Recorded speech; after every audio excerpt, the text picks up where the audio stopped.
Hello, everyone, and welcome to Agent Chat Live. We're going to get started in just a minute, but I have a couple announcements first.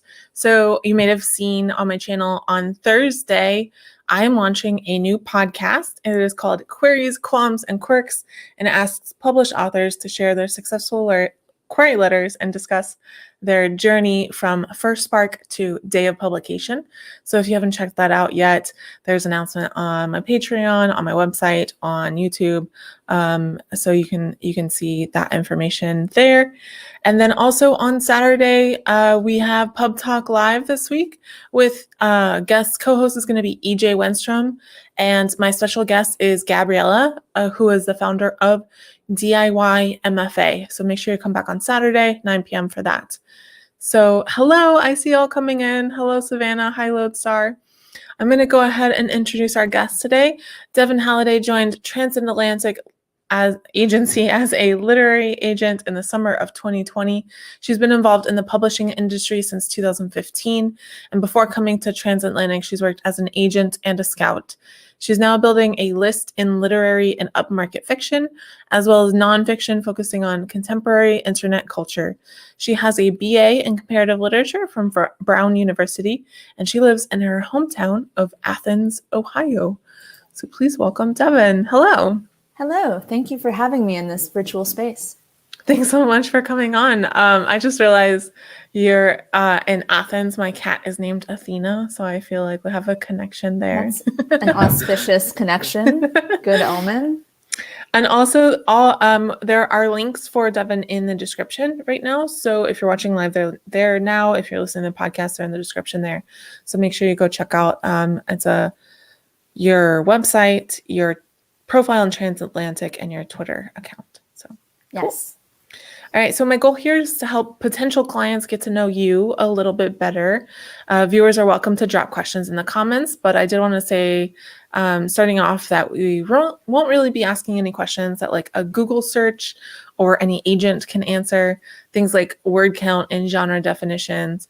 And I also won't be asking what I like to call pre-queries, which is like when people ask you if you'd be interested in, for example, mermaids in space, which is the example that I've been using for a long time. And then I found out recently one of my friends has a book that's mermaids in space.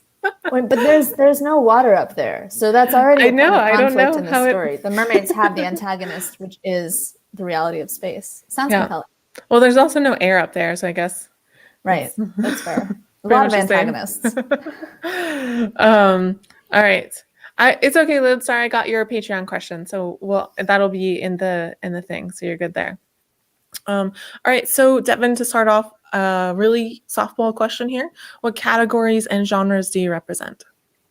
All right. Yeah, you sort of summarized them yourself earlier, but yeah, literary fiction and upmarket fiction and narrative nonfiction, creative nonfiction, investigative nonfiction. I'm sort of flexible about category. I really go for writing first and foremost, but some of the things that appeal to me are anything speculative, whether it's magical realism or alternate timelines. I like the geekier side of speculative, so like video games, virtual reality TV, all that stuff is fun. I also just tend to like, in general, moral gray zones, I guess, and characters who are flawed in ways that, the conflicts arise from the flaws instead of just being like an external plot forced onto the characters. The character can't exist as they are in the world, and they need to change in order to be in the world. I think that's always fun. Well, maybe not fun, but always transformative and useful. Exactly. Yeah. In addition to that, I always go for a love story, whether that's in the form of a rom-com or like a love story element in a larger story. As mentioned, my nonfiction right now is really leaning towards internet culture, just because I feel like we live on the internet and it's really hard to document it. There are so few writers who can write about being online. Like you notice in so many novels, characters like don't have cell phones or like aren't on Twitter for 12 hours a day. Which is good for the sake of plot, but like also I feel like we need to acknowledge that this is where we spend a lot of our time. So those are some instances. I have like a list on my website of other categories that interest me, but yeah, overall, if the writing is good and original and surprising, I'm there for it, even if it's not a genre that I typically do. Cool. All right. So why did you get into agenting? I had a fortunate path to agenting, which started with my very narrow range of skills, which is that couldn't do math, couldn't do science, couldn't do history, didn't have much of a memory. And so, yeah, like reading and writing is sort of all I did growing up. It was what I liked best and it's what I did best. And so when I got to college, I was like, all right, I'm aware careers in this field can be tricky. I'm going to call everyone who's ever worked in anything adjacent to reading and writing, and I'm going to see what they do. And so through these like informational interviews, I talked to some literary agents and I was like, everything that they do sounds cool and fun. And I want to have a cool, fun job. So how do I get to where they are? So from there, it was just a path of internships and like kind of learning the ropes. And I told myself at the outset, like, all right, I'm just going to keep doing this until it stops being fun and until I lose interest, and then I'll find another career. Here I am. So obviously, it was love at first sight, I guess. I love editorial work and I get to do a lot of that as an agent. I find the relationship building side of it really fun. I find the people really nice and smart. I love everything about this career. Nice. All right. So this next question has a little bit of a preface because I find that if I just ask it straight out, people are too humble. So I'm giving you a chance to brag about yourself. So please take full advantage of it. If someone is thinking about querying you and your wish list lines up with their work, why should someone query you? Yeah, I think that I'm going to focus on the editorial side here because I think that's really vital. And the reason I think that is because at the end of the day, agents can't sell your book like your book can sell your book, right? I mean, the agent has to get it into the right hands at the right time with the right context, with the right enthusiasm. But if the book isn't good enough, it's still not going to sell, right? There's only so much the agent can do. And especially with the competitive market that we have now, I think it's vital that agents can edit as well as just, matchmake. And I love editing and I'm obsessive about it. And I think that that's sort of one of the strengths that I'll bring to the team as an agent for my clients who sign on with me. Because, I think there are different levels of editorial work that agents are willing to do. And with me, you're not going to get handed off to an assistant or an intern or a freelance editor, no matter what shape your manuscript is in, because I wouldn't have signed you if I didn't think I could handle whatever you're putting out. And I really love the kind of detailed work that makes a book better, even in the small ways, besides just like fixing a crazy plot. Like my comments in the margins of your manuscript are not going to be like, unclear, rephrase. They're going to be like, oh, I noticed that in the last paragraph we used a water metaphor, but in this paragraph, this adjective seems sort of fire leaning and it's causing a bit of confusion. Like maybe we could make that in line with the water from the last paragraph. I really like getting into the weeds of that sort of discussion, and I'm willing to do that throughout. I think that I never underestimate how important it is to have a polished manuscript, and I'm definitely going to be there for every step of making it as good as possible. Nice. So this is another question with a caveat. So a lot of this question gets asked this way. If you had a magic wand, what would you change about the industry? But me, being a pragmatic person, I get really frustrated by that question because we don't have magic wands. So Alas. realistically, but also kind of, pie in the sky, if you were, say, the CEO of Penguin Random House, Simon Schuster, which we're, I think, about to have in a year now, what change would you make about the industry? What big thing do you think you would change? Yeah, realistically, but optimistically, I think that, the easy answer is I would get rid of blurbs because I don't like blurbs and I think we should get rid of them. And that's a more realistic side of things. Yeah. Nobody likes them. They're stressful for published authors. They're incredibly stressful for debut authors. Nobody means them. It's just like endless posturing at this point. And it's I don't even think readers care about them that much. I don't as a reader. Get rid of blurbs. But if I had to pick something that's maybe a little more wide ranging, I guess I would want the mid-list titles to come back, and I'd want editors to have the freedom to to acquire things that weren't already successful. You know, so much of the industry is driven by like, oh, this did really well 2 months ago, therefore it must be what we're going to need in 2 years. And there's like I feel like originality gets a little bit stifled there. And personal taste can get kind of squashed down if everyone's just trying to find something that seems like a bestseller. So yeah, I guess I would just, as the president or CEO, I would just be really rich and then therefore allow all of my editors to acquire whatever they wanted. Nice. Yes, the guys at the top get paid quite a bit more than it seems like everyone else. Yeah, there might be money somewhere that could be reallocated. Yeah. All right. So when you sign a client, what can they expect after that? You kind of talked about how you're very editorial, but you know, even beyond that, what does the process look like, and what kind of communication style do you have? Yeah, so I think the first step, probably if I've already, you know, had the phone call with the client, we've talked about editorial stuff, we've talked about next steps, and we've talked about their goals for the book and for their career. So we both have like a starting idea of where we want to go. So yeah, my first step is usually editorial, whether that's like, you know, a big macro edit to fix some sort of problems or aspects of the book that aren't feeling as strong as they could be, or whether the book is like in incredible shape and we're just going to go straight to copy editing, which sometimes happens. So as that's happening and as the author is working on a revision, that's usually when I'm building a pitch letter and a sub list. I like to draft the pitch letter from scratch and like, you know, spend part of my day just brainstorming adjective combinations to make the book sound as brilliant and breathtaking and et cetera as it could possibly be. And then I'm also putting together a list of editors that I want to go to. A lot of these will be people that I've met with before and that I'm familiar with. And there will also be some new people on there just to add some random chance to it. And then as we get closer to the end of revision and I get the sense that we're going to go out pretty soon, I start setting up meetings with the editors on the list. And those will be pitch meetings for me to talk about the book and sort of give them a positive feeling about the author before they even receive my submission. And from then on, it's go time. Basically, we're in submission land. We don't have a lot of control over how fast that's going to go. But I try to sort of stay flexible and expand the submission whenever we want, you know, instead of doing like, this is round one and round one will be over when the last editor says no, you know, I'm like, no, come on, we're just gonna keep sending it out.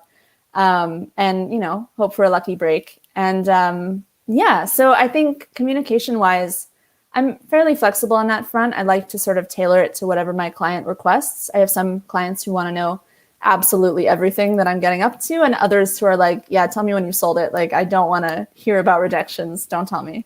So I'll do whatever the client prefers. I think that for more creative sides of the process, I do phone calls. Like, I like to do a title brainstorm before we send it out, just to see if there's like a brilliant title that we can come up with. And then for simpler things, email is fine by me. Are you good at titles? I try really hard. I'm like, of the opinion that like if you do an hour-long brainstorm, something good is going to come of it, even if I go into it with dumb ideas. Nice. I am so bad at titles. I've never titled a book. And the book I'm writing now, I'm like halfway through and I don't have a title and I just feel like I have no idea. So like, you know, if you want to brainstorm titles. Absolutely. It's fun for me. Do you want to share a previous terrible title that you used to think was good for a former book, or is that like classified information? I don't know. So I have one book that is Dragons Are People Too, that my friend came up with the title, and actually she suggested the title. She was like joking and acting like it was a book that already existed. And then that actually gave me the idea for the book.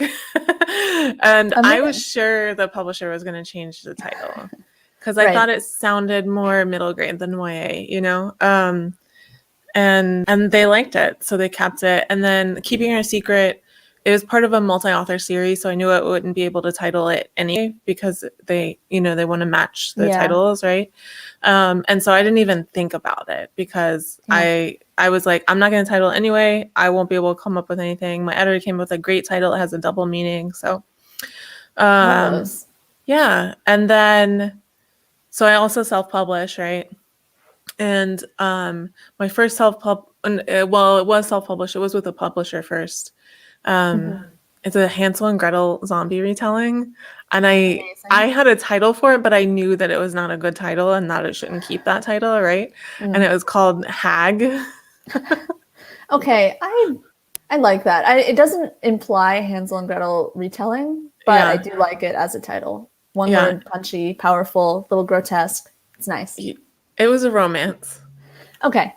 Yeah, so not ideal. Yeah. Yeah. So my publicist actually came up with the title for that. And it was funny because the publisher didn't like it. But everyone else on the team loved it. So that's what we went with. Yeah. Anyway, that was a whole tangent. Sorry, y'all. No, titles are interesting. I mean, from my perspective, of course the publisher's going to change it. I never get attached to any titles I come up with. And so whenever I do this brainstorm with the author, I'm saying like, I don't care what the book is ultimately called. What we need to do is get this slightly higher in the pile of reading that the editor has on their desk. And so like, it's purely editor facing at that point. We're not trying to appeal to readers. We're just like, all right, do we think that Joe will like the sound of this book? If not, let's fix the title.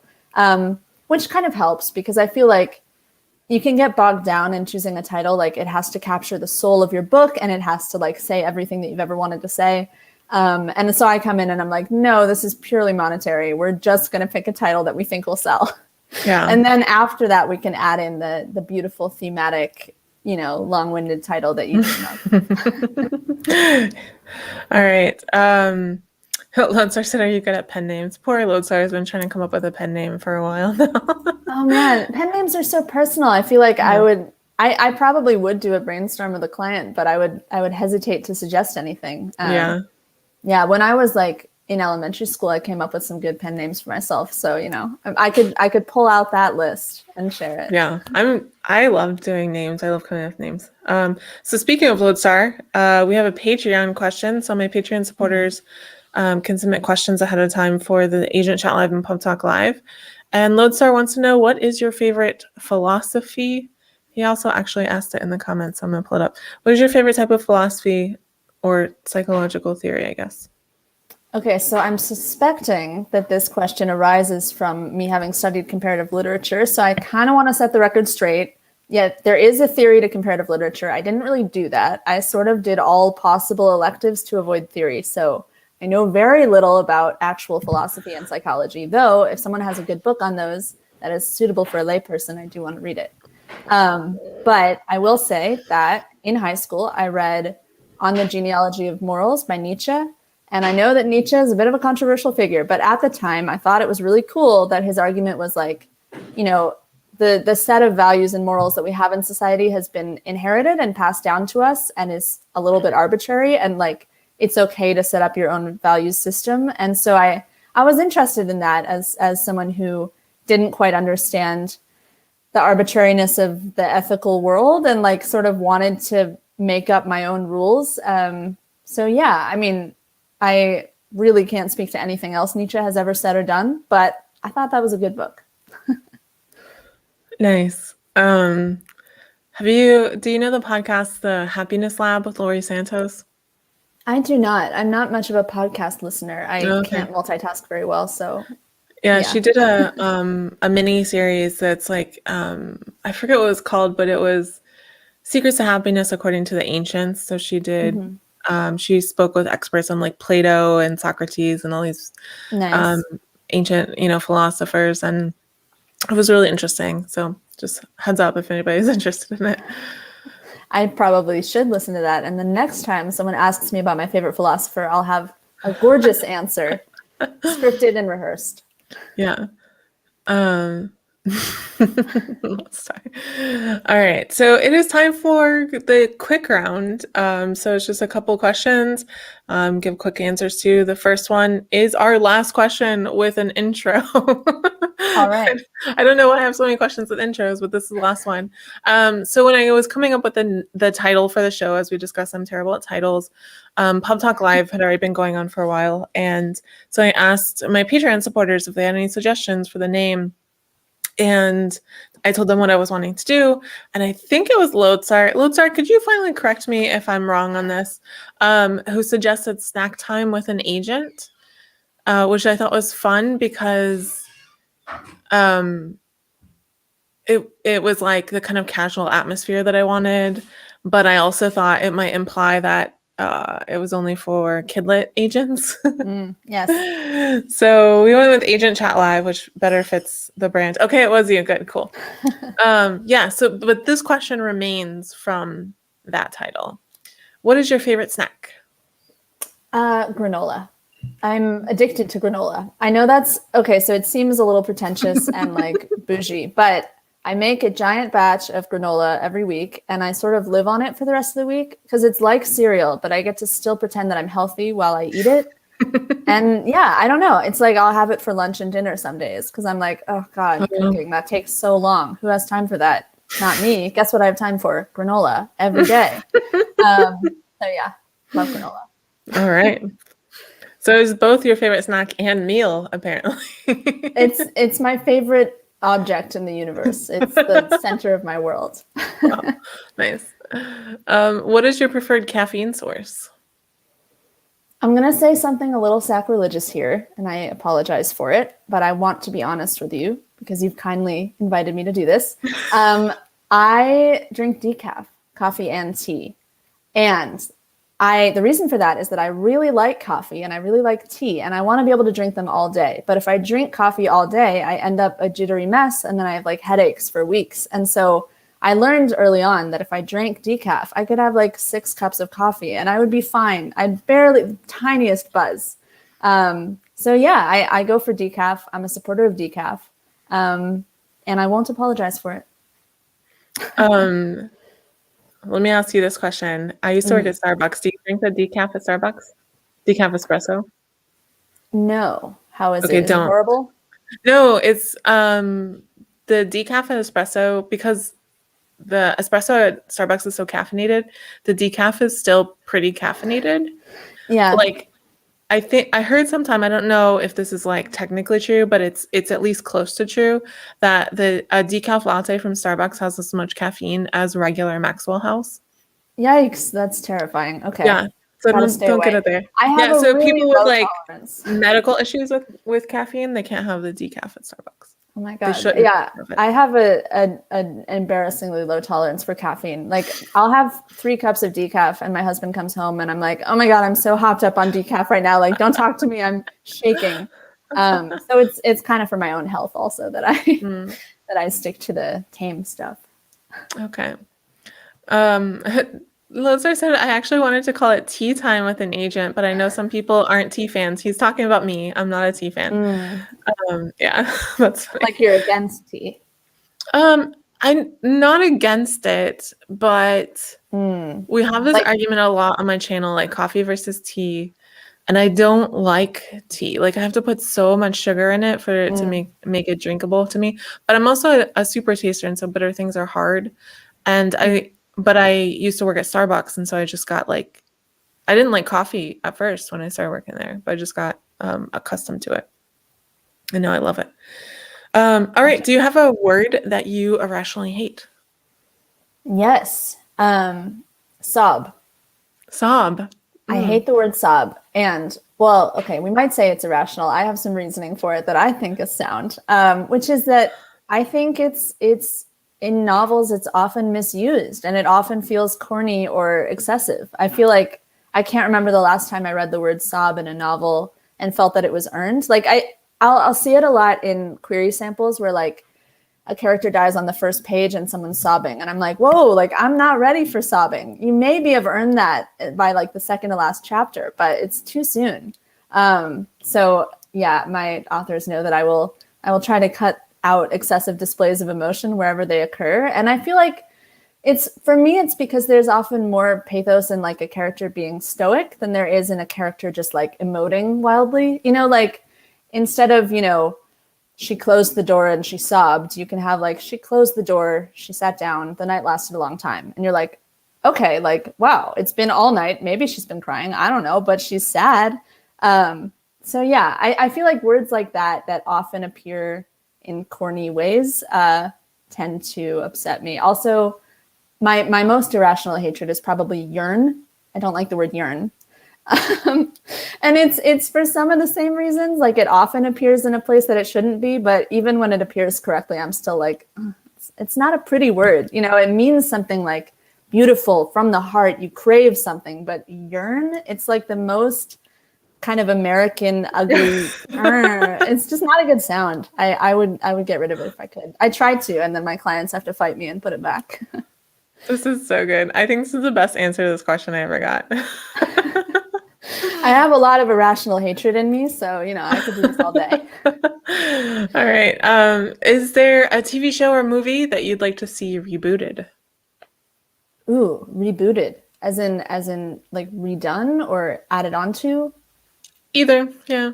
I'm probably going to have the same answer as everyone here. I mean, I think Russian Doll and Fleabag are both stellar. And I think Russian Doll's getting another season and Fleabag is not. So I'm 50-50 there, but I'm basically happy with that result.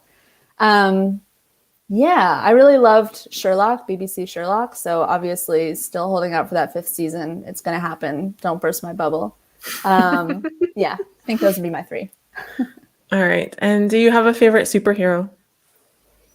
I think I have a relative favorite. I'm not willing to defend him to the death, but I think that compared to the others, Iron Man is probably my guy, for the reason that he's a self-made man. You know, like, he invents his own superpower, which is cool. It's not handed to him. It's not accidental. But also, he doesn't invent it and start doing heroic things until like the last possible second. And he does it to save his own skin. And I feel like there's like a laziness and a procrastination there that we can all relate to and learn from. Like, he's not going to be heroic until he has to do it to get out of danger and then he'll like accidentally save the world. But it's just, you know, it's purely a last minute assignment that he completes, which I'm into. All right. Abigail asked a question. Very easy, I'm sure, to answer. What is your favorite book? Oh God. Okay. All right. I got this. Okay. So I'm going to say something not super kosher, given that I'm not a young white male, but I really love Infinite Jest by David Foster Wallace. I knew you were going to say as soon as I know. Look, it's just like, I read it and like, it sort of changed what I thought fiction could do. And so like, of all the books I've read, I think it's had the most lasting impact as far as like, oh, there are more options than I realized. You know, this genre is bigger than I thought it was. And like, there's a lot of unexplored territory, and that's cool. I want to move towards that. But if we're talking recent contemporary books that are not hailed by young men on Tinder, then I'd probably say Patricia Lockwood's book that just came out, No One Is Talking About This, is fantastic. And it's like, it's sort of, you know, a novel in vignettes about the internet. And like, yeah, she's one of the few people who can capture what it's like to be online. It's super quotable. You're going to want to just like text your friends quotes from the book. She's like scary smart. And yeah, it's a great book and has a surprising second half. And it's just really good. Interesting. I'll have to check that out. All right. So that's the end of the quick round question, which turned out to be a conversation section, but it's fine. Oops, sorry. Long-winded. No, it's all right. I can't remember who it was. One of the questions we ended up going on this like 12-minute tangent. You know, whatever happens. This is a casual sort of show. You're not going to have like a timer ticking down in the corner to let me know that I've spoken too long? Yeah, no buzzer. All right. All right. So what is your single best query letter tip? Oh, okay. My best query letter tip is stop working on your query letter and work on your sample pages. And I think that's really important. I think the importance of the query letter is overestimated. You know, sure, there are some great query letters. There are some terrible ones. Most of them fall in the middle, where it seems like a respectable idea for a book. Sounds cool. Can't tell if it's going to be good. I'm going to check the sample pages. Like literally how I review queries is to skim the query letter. And if the person seems like a psychopath, I'm not going to keep reading. But if they don't seem like a psychopath, immediately cut to the sample pages. And the reason for that is, you know, every book idea sounds pretty good. And I don't want to get my heart set. You know, sometimes you'll read a wonderful query letter and it sounds like mermaids in space, like beautiful, like this is everything I've been waiting for. And then sentence one of the sample pages, you're like, oh, they haven't read any book before in their whole life. And like, you can know immediately. And so I am always skipping to the sample pages. And if I read those and I like them, then I go back to the query letter and I'm like, okay, what's this book about? So yeah, I think that a bad query letter, as long as it's not like crazy bad, is not going to disqualify you, but bad sample pages can and will disqualify you. So yeah, work on those. Get some beta readers. So just curious, when you said it sounded like they had never read a book in their life, did you know that last year I went viral for telling people who want to be writers to read one book? I didn't know that, but that's very good advice. People got really, really mad. Well, because what I said was read one book published in the last 5 years. And apparently I am single-handedly destroying literature. So cool. Ooh, yikes. Okay, so I've just replicated your mistake and you didn't stop me. I know. You're supposed to give me a little signal like, stop. Okay, well, my career's over, but it was fun while it lasted. So it's like a joke now on my channel, read one book. I have a t-shirt that says read one book. I mean, it's just like, it's partially reading books and also kind of being aware of the conversation and the context into which you're going to be published. Because like there are really common mistakes that get made by a lot of query writers. And so if I see that you're making one of those, it just tells me that you haven't really put in the time to do research, and maybe the book will be great in a couple of years, but I doubt it's going to be great now. And so, yeah, it's just like, don't make it easier for me to skip past your query, like really work on those sample pages.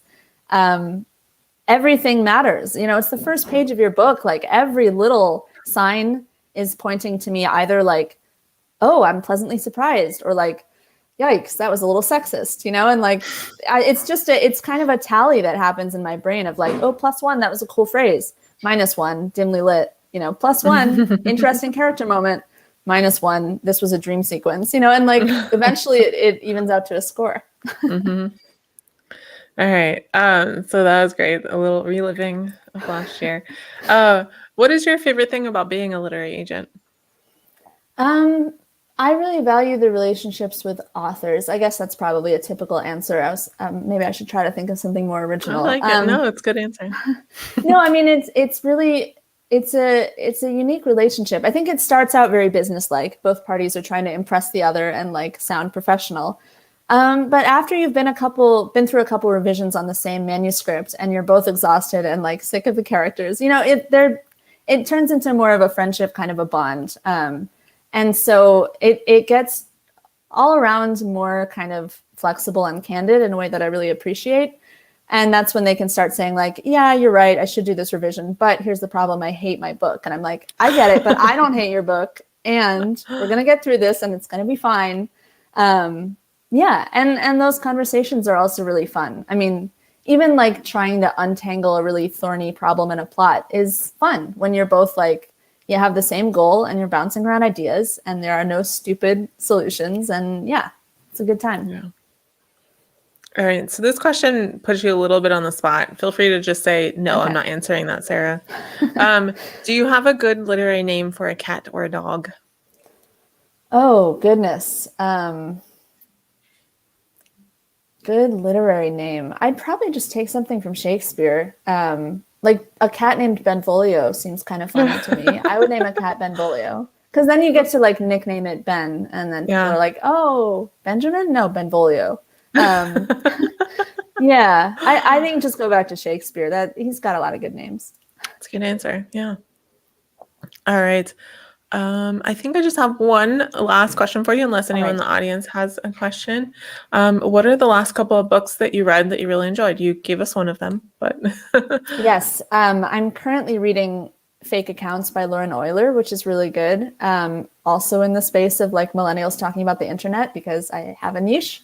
But actually it's funny that I mentioned sob earlier, hating that word. And there's a really good passage in Fake Accounts, where the character is like, I was crying. I wasn't sobbing, wailing, thrashing around on the floor, screaming my head off, like beating my brow. She lists all of the other cliche things she could have said. And then she's like, I was just crying.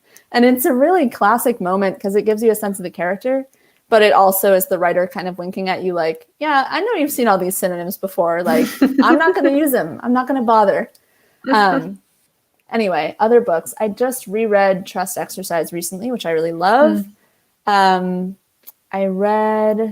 I just read The Parable of the Sower, finally, after many, many, many years of it being recommended to me. I've been on kind of a fiction kick lately. Before that, I read a couple memoirs before that. So The Recovering by Leslie Jameson is really good. And then I also read, what's it called? Captive Audience by Lucas Mann. And that's a book about reality TV. I don't know if you've read it. Also really read cool. it, but I've heard it. Yeah. It's like a hyper literary memoir about TV and existence, which I enjoyed. All right. Well, cool. Devon, thank you so much for coming on today and answering my questions and helping writers get to know you a little bit better. I'm just going to remind everyone, Thursday, Corey's Qualms and Quirks launches. Great title, by the way. Thanks. It took me a while to come up with it. The first author is going to be Cass Morris, by the way, who is a historical fantasy author. And I had a great time talking to her. So hopefully y'all like the episode. You can find it on all major podcast apps, and it will also be syndicated on my YouTube channel if you just want to do it here.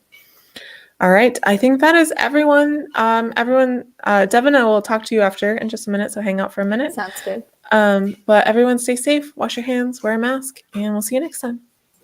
Thanks.